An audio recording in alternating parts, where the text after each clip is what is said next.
And we have Democratic analyst and local attorney Kamara Williams and radio host and Republican analyst Carl Jackson. Great to have you both, gentlemen. Thanks for being here. Thank you, Amy. All right, Carl, I'm going to start with you. Clear winners or losers last night? What did you think? This is a difficult one to judge, Amy, but I would have to say that Elizabeth Warren won simply because no one touched her. I mean, I think there were plenty of opportunities for some of these minor candidates to put their hands on her, metaphorically speaking, and they didn't do any of that. As a result, I think her stock is going to rise somewhat. She came out, to me anyway, as the clear winner of the debate. Right. And Beto was a loser, honestly. You thought Beto O'Rourke was the loser Yes. last night. Kamara, what are your thoughts there? I thought that it was Julian Castro or Cory Booker. Look, last night they were polling in the single digits.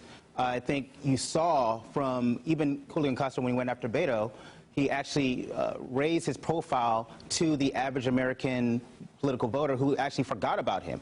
Cory Booker, Julian Castro, they reintroduced themselves to the American populace and say, hey, you know what? Maybe these guys should get on the big stage with the rest of the people who are going to be showcased tonight. As a veteran, she holds some credibility when she speaks on Iran. So I thought that she did good when she did answer. I just thought that she disappeared, and in the long run, with so many candidates, I just don't see her breaking out of the mold. Let's talk about immigration. That was a hot topic last night, and there was a lot of discussion about what do we do with the families that are already here. And we actually heard Savannah Guthrie at one point say, none of you have answered my question about that. Kamara, did anybody stand out to you as having a good plan with what we do with these immigrants coming across the border? Well, I felt that, again, Julio Castro, he actually did a remarkable job with bringing up the story of the father and the 23-month-old who passed away while trying to cross the border.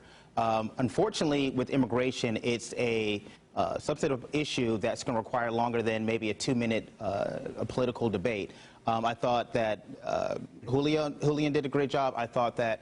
The other thing I thought that was interesting last night is a lot of these candidates, Carl, really went after corporations. Many of them saying, look, it's the big corporations, it's the 1%ers who are really hurting America. What were your thoughts on that? Listen, that's what the left always does. If I could just real quickly respond to Kamara as well. I mean, the left wants open borders. I grew up in California. California is a disaster as a result of open borders. No country in the world is dumb enough to allow open borders like the United States is currently doing.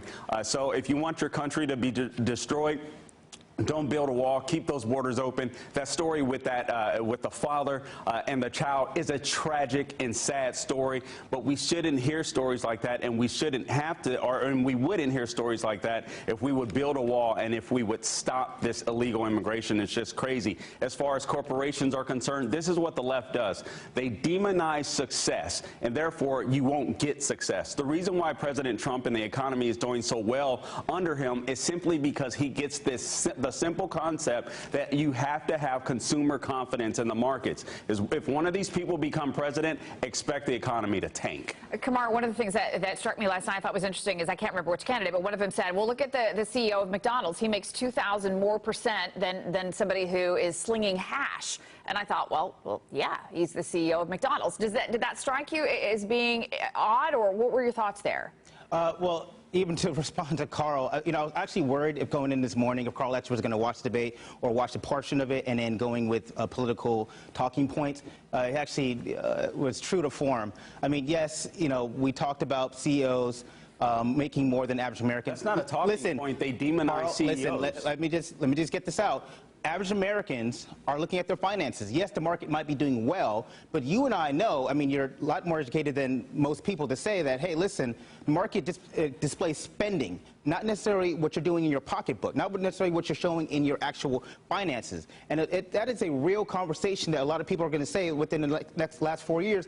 Did my finances grow? Did I get a raise? Is healthcare, listen, hold on, does my healthcare cost, did they go up? Did my bills go up? Did my salary go up? Under Obamacare, your health care prices went up. Premium skyrocketed. He said they would go down $2,500. They went up. So, yeah, your health care, it's laughable to me that Democrats will talk about health care when Obamacare is in place. Premiums rose under Obamacare, and they want to act like they have nothing to do with it. Big insurance, big pharma, drug prices, insurance prices, everything rose under Obamacare, yet Kamara doesn't want to talk about that. Real quick tonight. is going to be an even bigger night. Tonight is really the candidates people are most focused in on. We're talking Joe Biden, Bernie Sanders. What do these guys need to do tonight? What do they need to learn from last night to make themselves stand out? I'm going to go with you, Kamara.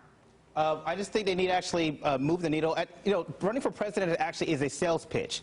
And I think these candidates tonight have to display to the American people that I'm not only going to take on the task of taking on the president, but I have to sell myself, my platform, to the American public. So if you're going to see anybody tonight, they're going to make sure they take big hits, maybe at Biden, at Bernie. They're going to try to make sure that they move the needle as far as the consciousness of their political profile. Carl, who do you expect to stand out tonight? Yeah, honestly, I would agree with Kamara, believe it or not, on that last point. They have to go at it. Listen, the Democratic Party is in trouble. There's internal squabbling like no one's business that's not being reported, and they have to decide, are they the party of Bernie Sanders, extremist socialists, or are they the party of Joe Biden? And I expect we'll see some of that play out tonight. All right, it's going to be fascinating to watch. We certainly appreciate you guys coming in and your expertise this morning, and we love when you guys kind of go at each other. Thank you. I know Kamara learned a lot from me today. Oh, listen to him. All right, they'll go at it again behind the scenes. Thanks, you guys. Good to see you. Thanks for coming. Thank you, Amy. All right.